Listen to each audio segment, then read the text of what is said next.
병원 M&A. 보통 딱 들으면 어떤 생각이 드세요?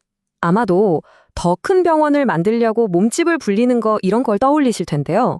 근데 오늘 우리가 들여다볼 새로운 전략은요, 완전히 다른 이야기를 하고 있습니다. 이젠 M&A가 단순히 덩치를 키우는 게 아니라 헬스케어 시스템을 아예 내부에서부터 싹 바꾸는 그런 혁신의 도구가 되고 있다는 거죠. 자, 그 핵심 전략 지금부터 한번 제대로 파헤쳐 보겠습니다. 바로 이 문장. 오늘 우리가 나눌 이야기에 모든 걸 담고 있다고 해도 과언이 아닐 거예요. 핵심은 딱 이거예요. 이제 M&A는 그냥 회사를 사고 파는 단순한 거래가 아니라는 겁니다. 그게 아니라 헬스케어라는 시스템이 돌아가는 방식, 그 자체를 뿌리부터 바꾸려는 아주 의도적인 움직임이 됐다는 거죠. 자, 그래서 오늘 이런 순서로 한번 가보려고 합니다. 먼저 지금 헬스케어 지형이 어떤지 그 현실부터 짚어보고요. 그리고 왜 운영 모델을 바꿔야 하는지 이야기해볼게요. 그 다음엔 세 가지 핵심 전략, 그러니까 인수, 매각, 파트너십을 하나씩 뜯어보고 마지막으로 이 모든 변화가 만들어갈 미래는 어떤 모습일지 함께 그려보겠습니다. 자, 그럼 첫 번째 이야기, 변화하는 헬스케어 지형입니다. 아니, 도대체 지금 현장에서 무슨 일이 벌어지고 있길래 이렇게까지 판을 새로 짜야 한다는 얘기가 나오는 걸까요? 지금 헬스 시스템들이 처한 상황이 정말 만만치가 않습니다.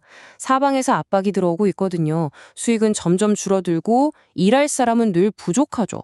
게다가 치료는 이제 병원 밖에서도 이루어지고 규제는 또 어떻게 바뀔지 한 치 앞을 내다보기 어렵습니다. 한마디로 뭐랄까 모든 악재가 한꺼번에 몰아치는 퍼펙트 스톰 같은 상황인 거죠. 이러니 기존 방식만 고집해서는 더 이상 버티기 힘든 겁니다. 바로 여기서 새로운 전략이 왜 필요한지에 대한 답이 나오는 거죠. 자, 이렇게 힘든 상황이면 살아남으려고 M&A라도 활발하게 할 것 같잖아요? 그쵸? 그런데 현실은 정반대였습니다. 정말 놀랍게도 2025년 초를 기준으로 보면 병원 M&A 활동이 10년 만에 최저치를 찍었어요. 이게 뭘 의미할까요? 네, 바로 이겁니다. 예전처럼 그냥 묻지도 따지지도 않고 인수하는 그런 낡은 방식은 이제 더 이상 먹히지 않는다는 아주 강력한 신호인 거죠. 그럼 낡은 방식을 버린다면 새로운 해법은 뭘까요? 바로 운영 모델의 전환입니다. 키워드가 바뀌었어요. 이제 성장은 확장을 통해서가 아니라 재정의를 통해서 이뤄집니다. 그러니까 단순히 덩치를 키우는 게임이 아니라 아예 본질을 바꾸는 게임이 시작된 겁니다. 이 운영 모델이라는 말이 조금 어렵게 들리실 수도 있는데 사실 아주 간단해요. 그냥 병원을 어떻게 굴릴지에 대한 총체적인 설계도라고 생각하시면 쉽습니다.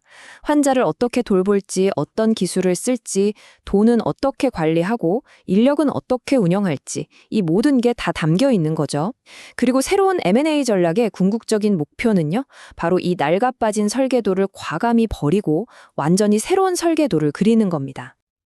자, 여기 보시면 기존 방식과 새로운 방식의 차이가 한눈에 딱 들어오죠. 옛날에는 목표가 무조건 규모 확장, 시장 점유율이었어요. 그런데 이제는 어때요? 민첩성, 효율성, 그리고 가장 중요한 환자 중심, 이게 핵심 키워드가 된 겁니다. 한마디로 더 크게 만드는 게임에서 더 똑똑하게 만드는 게임으로 룰 자체가 완전히 바뀐 거죠. 좋습니다. 그럼 이 새로운 게임의 룰을 어떻게 실행할 것이냐, 그 구체적인 도구 세 가지를 한번 살펴보겠습니다. 바로 인수, 매각, 그리고 파트너십인데요. 이 익숙한 도구들을 어떻게 새롭게 써야 하는지 지금부터 하나씩 알아보죠. 자, 첫 번째 도구, 바로 인수입니다. 그런데 잠깐, 이건 우리가 알던 그 인수가 아니에요. 예전처럼 그냥 영토 넓히려고 깃발 꽂는 그런 무식한 방식이 아니고요. 이제 인수는 우리 조직의 DNA 자체를 바꾸고 우리에게 없는 새로운 능력을 이식하기 위한 아주 정교한 수술용 메스에 가깝습니다. 그럼 어떨 때 인수를 해야 할까요? 예를 들면 이런 거죠. 전략적으로 중요한 시장에 있는데 좀 어려움을 겪는 병원이 있어요. 우리가 가진 뛰어난 운영 노하우를 심어주면 확 살아날 것 같은 곳. 이런 곳이 좋은 타겟이 됩니다.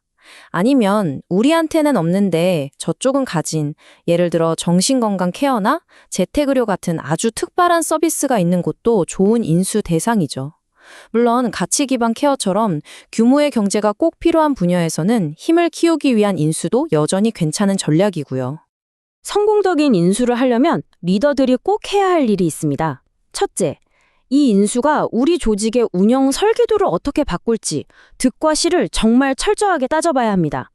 둘째, 우리한테 이미 잘 돌아가는 성공 모델이 있다면 이번 인수를 그 모델을 더 널리 퍼뜨리는 기회로 삼아야 합니다. 마지막으로 이게 중요한데요. 인수 후 통합 과정을 그냥 부서 합치는 걸로 생각하면 절대 안 돼요. 이걸 기회로 조직 전체를 아예 새롭게 디자인하는 재설계 과정으로 만들어야 합니다. 네, 바로 이겁니다. 새로운 인수 전략의 핵심은요, 목표가 더 이상 확장이 아니라 강화라는 거예요. 단순히 덩치를 키우는 게 아니라 전략적인 가치를 높이고 우리 운영 모델을 한 단계 업그레이드하기 위한 인수, 이걸 꼭 기억해야 합니다. 자, 두 번째 도구는 매각입니다. 예전에는 매각한다고 하면 사업이 안 되나 보다, 실패했네 이렇게 생각했잖아요. 근데 이젠 완전히 달라요. 더 높이 점프하기 전에 몸을 가볍게 만드는 전략적인 다이어트 같은 개념입니다. 이건 방어적인 수가 아니라 오히려 아주 공격적인 선택인 거죠. 그럼 뭘 팔아야 할까요? 예를 들어 우리 전체 시스템의 효율을 깎아먹는 골칫덩어리 자산 같은 거요. 또 우리 회사의 핵심 방향이랑은 영 안 맞는 사업부도 정리 대상이죠. 돈은 계속 들어가는데 성과는 안 나거나 심지어 우리 브랜드 이미지까지 깎아먹는 시설이 있다면? 네, 과감하게 정리해야 합니다. 성공적인 매각을 위해서 리더들은 이 네 가지를 꼭 기억해야 합니다. 첫째, 우리 자산들을 정기적으로 점검해서 어떤 놈이 우리 발목을 잡고 있는지 정확히 찾아내야 합니다. 일종의 스트레스 테스트를 하는 거죠. 둘째, 팔 때 팔더라도 환자 진료에 공백이 생기면 안 되니까 그 전환 과정을 아주 꼼꼼하게 설계해야 하고요. 셋째, 그렇게 해서 생긴 돈은 엉뚱한 데 쓰지 말고 디지털 플랫폼 구축처럼 미래를 위해 꼭 필요한 것에 재투자해야 합니다. 마지막으로 사회적 책임도 중요하죠. 우리가 빠져나가면서 지역사회 의료 시스템에 구멍이 생기지 않도록 책임감 있는 출구 전략을 마련해야 합니다. 네, 정리하자면 매각은 이제 후퇴가 아닙니다. 오히려 불필요한 군사를 빼고 핵심에 집중해서 조직을 더 날렵하고 강하게 만드는 전략적인 전진이라고 봐야 합니다. 자, 이제 마지막 세 번째 도구, 파트너십입니다. 이 생각 되게 중요해요.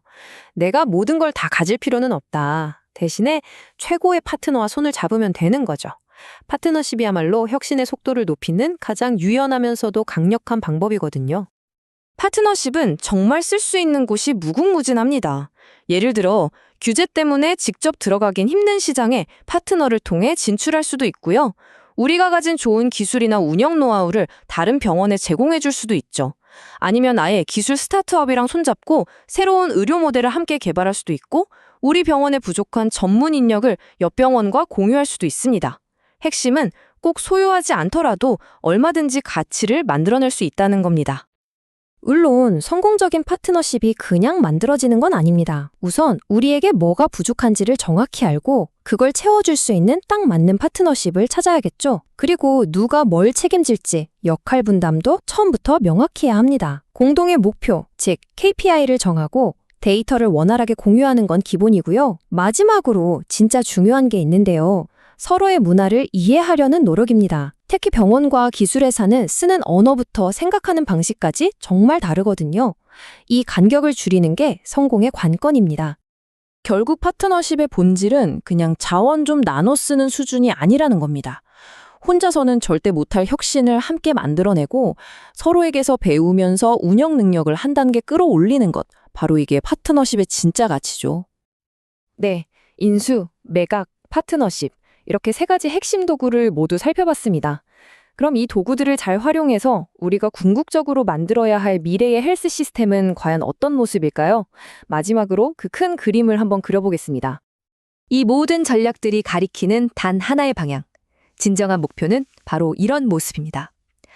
모든 의사결정이 데이터에 기반하고 얼마나 열심히 했냐가 아니라 어떤 성과를 냈냐로 평가받고, 시스템이 아니라 환자가 모든 것의 중심이 되는 그런 모델. 그리고 또 하나, 시장 변화에 아주 기민하게 반응하는 민첩한 조직. 이것이 바로 우리가 이야기한 새로운 플레이북이 꿈꾸는 미래의 모습입니다. 자, 마지막으로 이 질문 하나를 던지면서 마무리할까 합니다. 이제 헬스케어 리더의 역할은 무조건 영토를 넓히는 제국의 건설자가 아니라 목적에 맞게 자산을 섬세하게 고르고 배치하는 포트폴리오 큐레이터로 바뀌어야 하는 건 아닐까요? 어쩌면 이 질문에 대해 우리 각자가 답을 찾아가는 그 과정 자체가 헬스케어의 새로운 미래를 여는 가장 중요한 첫걸음이 될지도 모르겠습니다.